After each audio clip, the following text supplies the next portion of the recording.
¿Qué significa Esmirna? Esmirna significa mirra. ¿Conocemos lo que es la mirra? Cuando Cristo nació, la mirra fue uno de los elementos que trajeron los sabios de Oriente, que le presentaron a Jesús. La mirra es un incienso. Este incienso, cuando tú lo enciendes, o sea, cuando tú le prendes fuego a este incienso, ¿desprende qué? Un olor agradable. Esa es la mirra.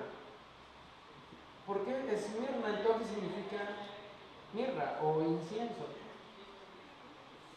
Analizando este periodo de la iglesia, vamos a ver que el significado de ese nombre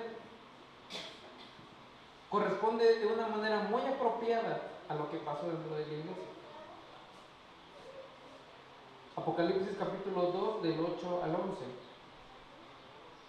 Escribe al ángel en la iglesia de Esmirna, el primero y el postrero, el que estuvo muerto y vivió, dice esto: yo conozco tus obras y tu tribulación y tu pobreza, pero a pesar de que tú eres pobre, ¿qué? Tú eres rico. Y la blasfemia de los que dicen ser judíos y no lo son, sino sinagoga de Satanás. No temas en nada lo que vas a padecer. He aquí, el diablo echará a alguno de vosotros en la cárcel para que seáis probados, y tendréis tribulación por 10 días. Sé fiel hasta la muerte, y yo te daré la corona de la vida. El que tiene oído, oiga lo que el Espíritu dice a las iglesias. El que venciere no sufrirá daño en la segunda muerte. Nuevamente vamos a presentar los elementos a interpretar. El primero y el postrero, el que estuvo muerto y vivió, dice esto. Cristo hace una presentación, siempre una presentación muy particular para cada una de las iglesias. Esta presentación que Cristo hace siempre corresponde a lo que le iba a pasar a la iglesia. Yo conozco tus obras y tu tribulación y tu pobreza, pero ¿cómo es la iglesia?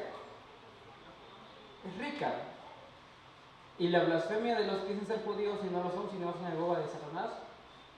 No temas en nada de lo que vas a padecer. Aquí el diablo echará a uno de vosotros en la cárcel para que seáis probados y tendréis tribulación por 10 días. Y sé fiel hasta la muerte, y yo te daré la corona de la vida.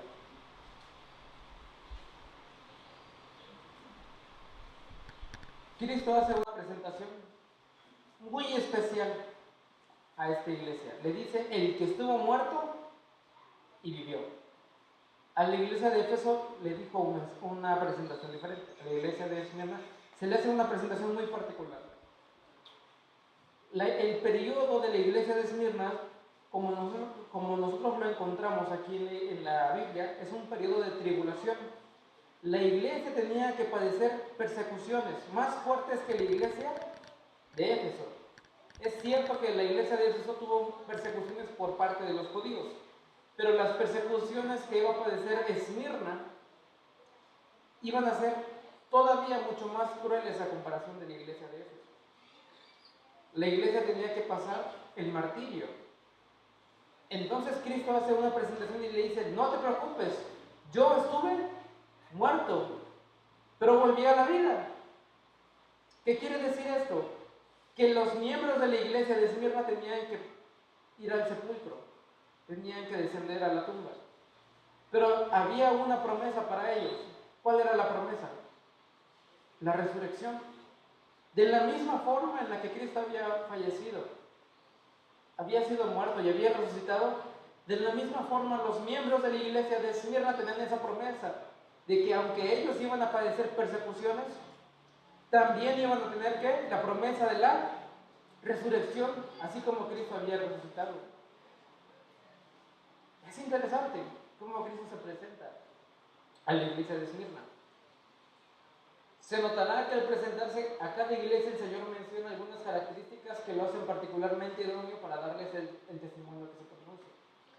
a la iglesia de Esmirna, que estaba por pasar la terrible prueba de la persecución, se revela como el que estuvo muerto, pero ahora vive. Si los miembros estaban llamados para sellar el testimonio por su sangre, debían recordar que los contemplaban los ojos de aquel que había participado de la misma suerte y que había triunfado de la muerte y podía sacarlos de la tumba, que los había, a los que hacía bajar el martirio.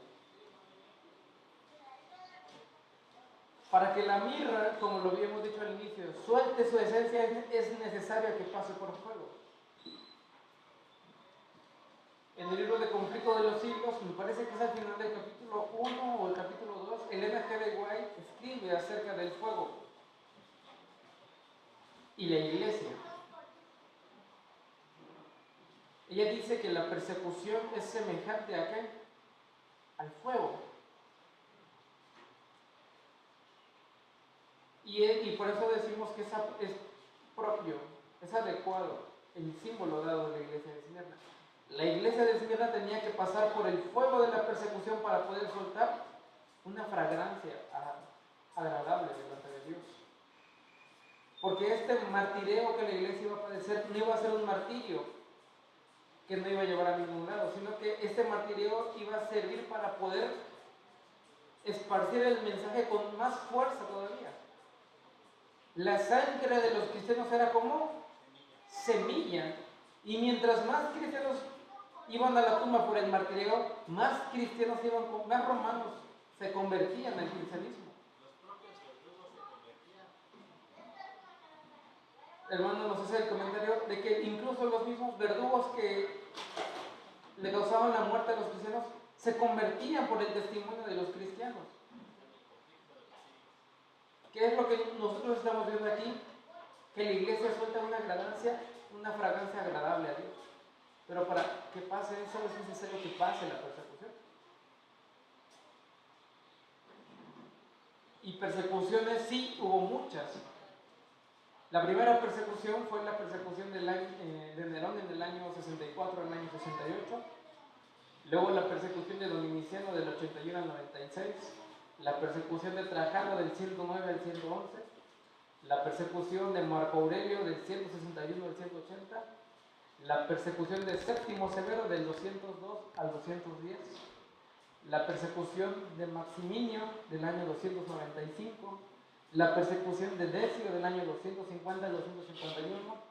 La persecución de Valeriano del 256 al 259. La persecución de Diocleciano, que es conocida como la gran persecución, de entre todas estas es conocida como la más cruel de todas las persecuciones que se llevaron a cabo por parte del Imperio Romano, del año 303 al año 313. Y la persecución de Juliano, que la persecución de Juliano ya no es una persecución. Tiene que notarse aquí porque hay que tomar nota del registro histórico. La iglesia de Esmirna termina en el año 313. Eso lo vamos a explicar un poquito más adelante. ¿Por qué termina en el año 313? Pero para algunas personas que quizá te digan, es que después de la persecución del 313 hubo una persecución, que es la persecución de Juliano. Esa ya no fue una persecución. Juliano fue un emperador, me parece, un emperador del Imperio Romano. Para el año 313 sucede un evento que muchos ya conocemos, es el evento de Constantino, que trata de que se convierte el cristianismo. Y aquí es la pauta para el inicio de la iglesia, el nacimiento de la iglesia católica. Muchos emperadores, después de ellos, eran católicos. Y Juliano fue uno de los que todavía quería seguir introduciendo el paganismo como parte de la religión, por así decirlo, de los emperadores. Intenta levantar una persecución contra el cristianismo, pero las cosas le salen al revés y ahora la persecución se va contra él. Ahora los cristianos eran los que persiguen a los paganos. Entonces la persecución de Juliano no cuenta como una persecución del cristianismo. Y es muy importante que entiendamos qué pasó en el año 313, eso lo vamos a ver un poquito más adelante. Pero sí había la necesidad de tomar esto. Tertuliano, en su Apología contra los Gentiles, escrita en el año 200, explica cuáles eran los delitos de la fama imputada a los cristianos.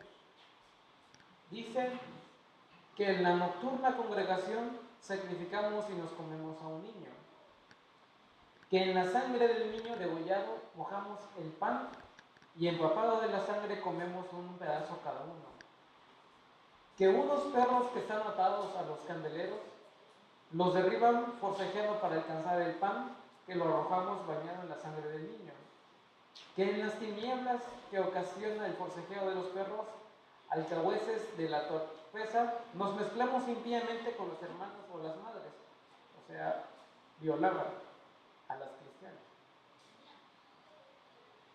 De estos delitos nos pregonan reos la voz clamorosa popular, y aunque a tiempo que la fama los imputa, hasta hoy no ha tratado el Senado de averiguarlos.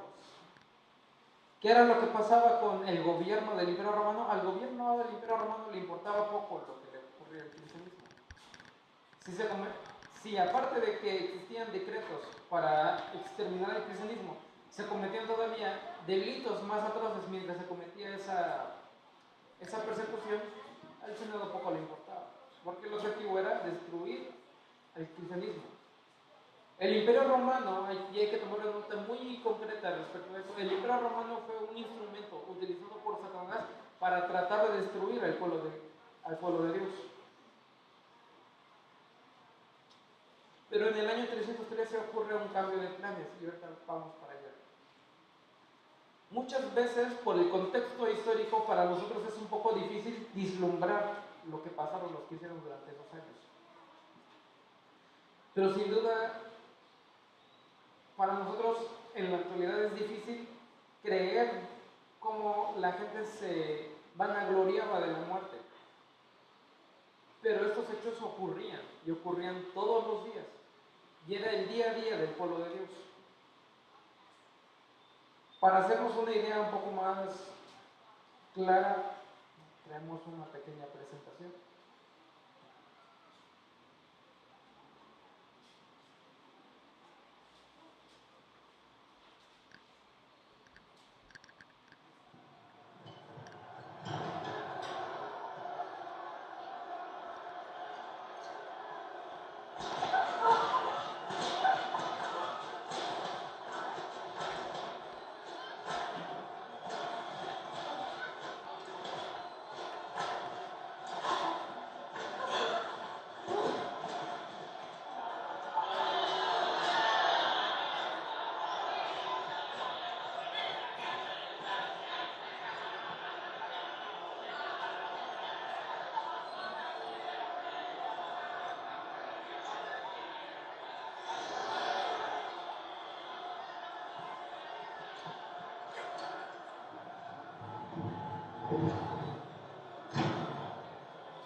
Ahora,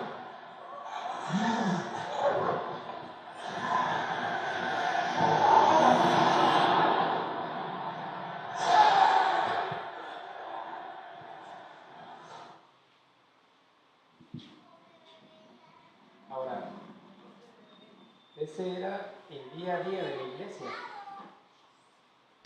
Fueron casi un poco más de 300 años viviendo así. ¿Hasta dónde nosotros estaríamos dispuestos a defender nuestra fe? ¿Qué tanto estamos dispuestos a darle a Dios?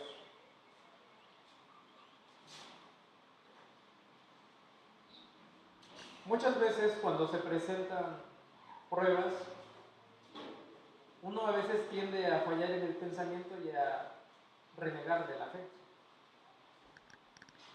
Pero estas personas que pasaron el periodo de Esmirna no renegaron de su fe, a pesar de que ellos tuvieron unas pruebas muy difíciles, dando su testimonio con su firma, y su firma era la sangre de sus propias vidas. Nosotros muchas veces nos decimos que nosotros defendemos el cristianismo, defendemos la fe, pero ¿hasta dónde?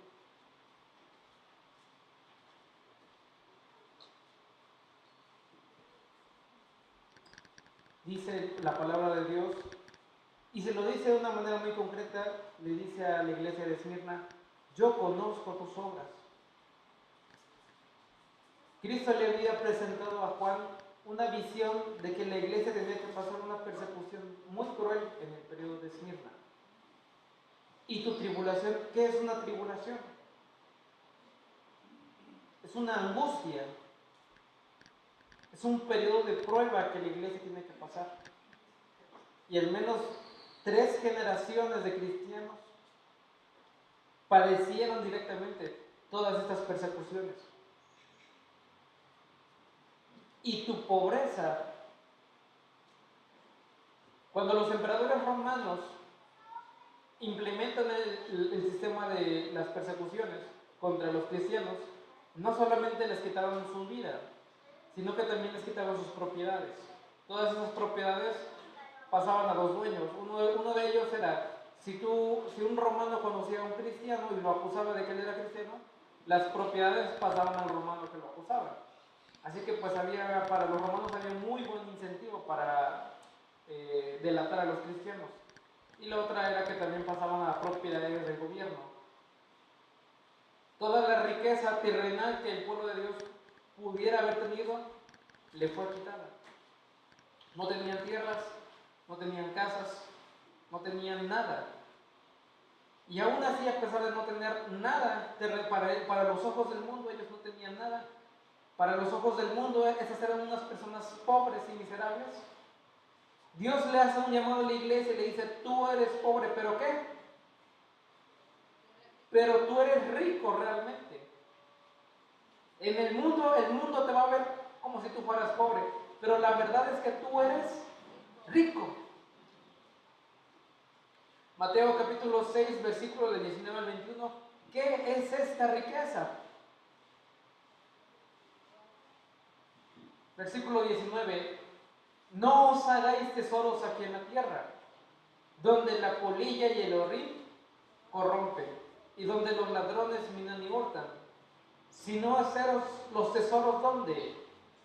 En el cielo, donde ni la polilla ni el orín corrompen, y donde los ladrones no minan ni hurtan.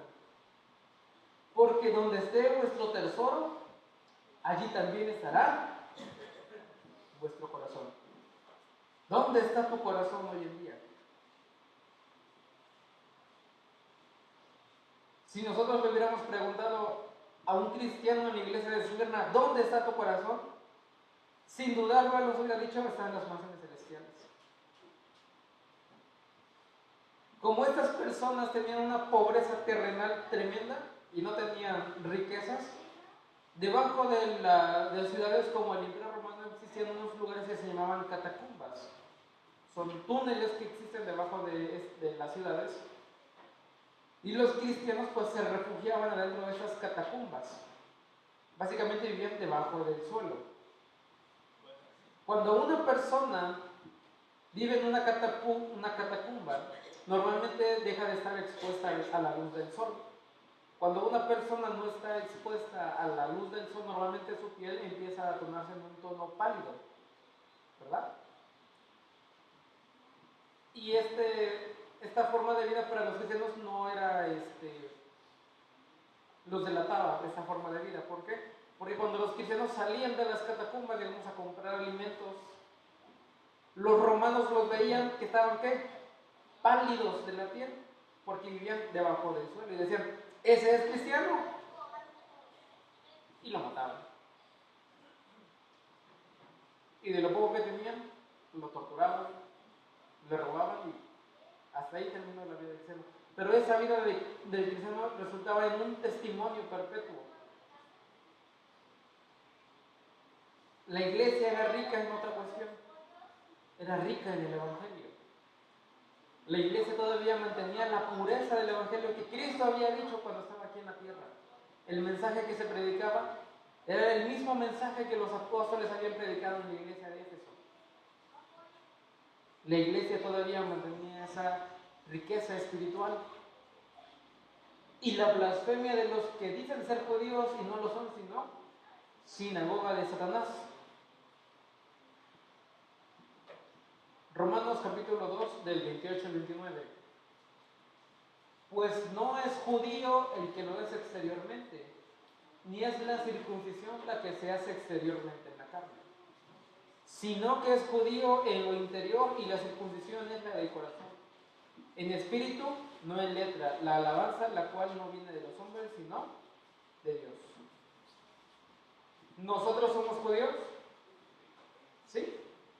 Nosotros somos judíos espirituales. Porque nuestra nacionalidad, ¿dónde está? En la Nueva Jerusalén. Y nosotros somos de esa nacionalidad, nosotros somos judíos espirituales, en ese sentido. Todos los que nosotros decimos ser cristianos, realmente somos judíos espirituales. Cuando se escribieron esas palabras, quizás no existía la palabra cristianismo, pero se entendía que los miembros de la iglesia de Esmirna iban a identificar a aquellos que realmente fueran cristianos o judíos espirituales. Y los que no eran, dice, y la blasfemia de los que dicen ser cristianos y no lo son, sino, ¿de dónde son? De la sinagoga de Satanás. Un mensaje para la iglesia: no temas en nada lo que vas a padecer. He aquí, el diablo echará a alguno de vosotros en la cárcel para que seáis probados y tendréis tribulación por 10 días. Sé fiel hasta la muerte y yo te daré la corona de la vida. Una cuestión muy interesante que nosotros logramos ver en esta iglesia es que es una iglesia que tiene un periodo de tiempo delimitado, 10 días. Nosotros sabemos que en la profecía un día profético equivale a un año literal. Tenemos que decirlo con firmeza, hermanos. Como dicen, este es el ABC del cristiano. Un día profético equivale a un día literal. Nosotros estuvimos viendo la lista de las persecuciones que fueron dirigidas hacia el pueblo de Dios. Y si nosotros las vemos, hay muchas que duran 1 año, 2 años, varían en cuanto a tiempo. Pero hay una persecución muy especial que es conocida por la persecución de Diocleciano. La persecución de Diocleciano, en términos históricos, fue conocida como la gran persecución. Nunca el Imperio Romano había implementado tantos recursos y esfuerzos y tantas ganas de exterminar al pueblo de Dios como los que se implementaron en la época de Diocleciano. Si los emperadores pasados los torturaban y los mataban y les daban lo que decir, en este periodo la mente del humano se embotó de tal forma que se empezaron a idear métodos de tortura. Y hay relatos históricos que dicen que a los cristianos los ocupaban como antorchas en la oscuridad. Los crucificaban, les ponían tea y les prendían fuego, y esos eran como los que nosotros conocemos como los semáforos, los focos de los postes. Los ocupaban para alumbrar. Por eso esta persecución fue una gran persecución. Esta persecución abarca los años 303 al año 313. ¿Cuántos años hay ahí?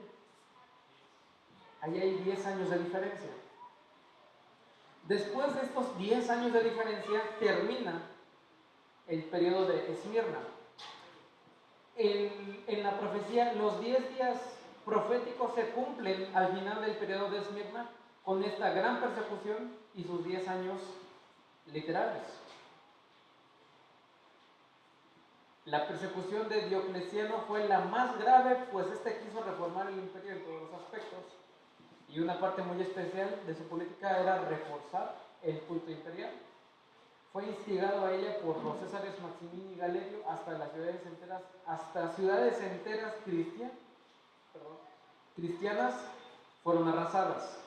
Fue tan grande esta persecución que fue llamada la era de los mártires.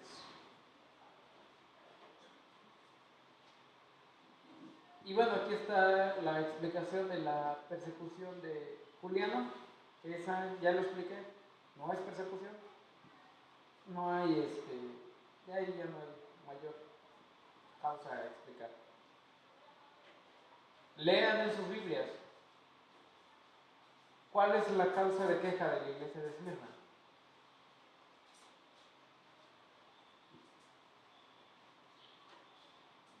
No la hay.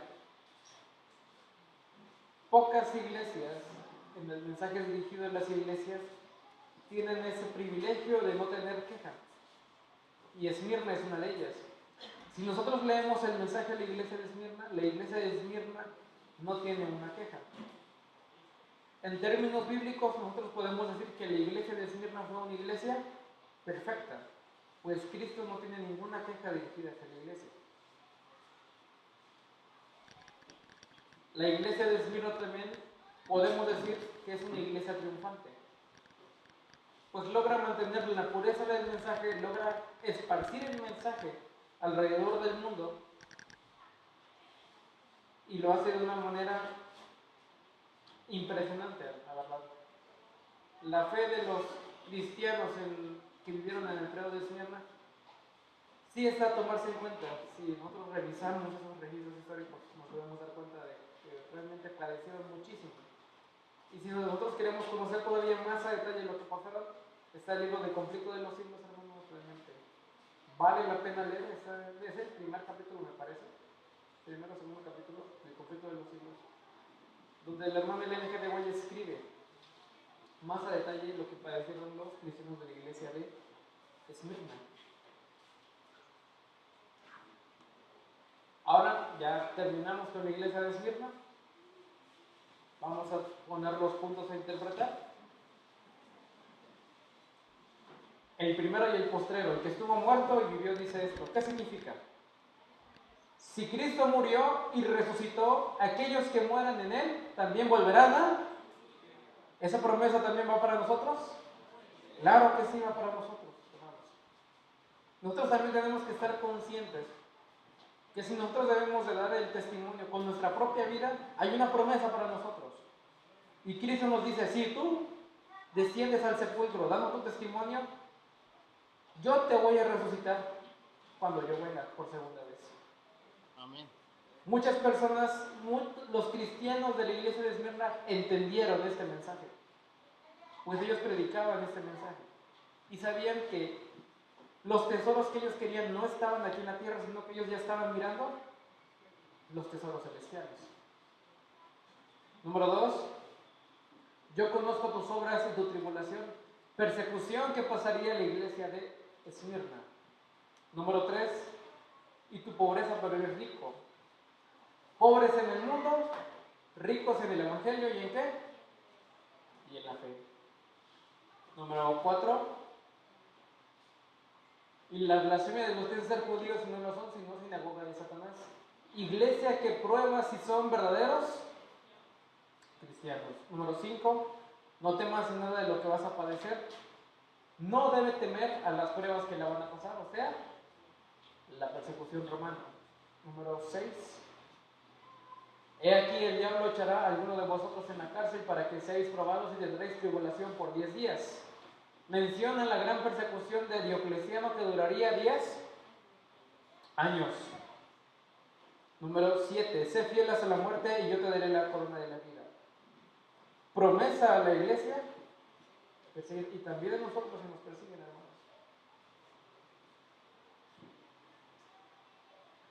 La iglesia de Esmirna va del año 100 al año 313, al concluir la gran persecución de Diocleciano.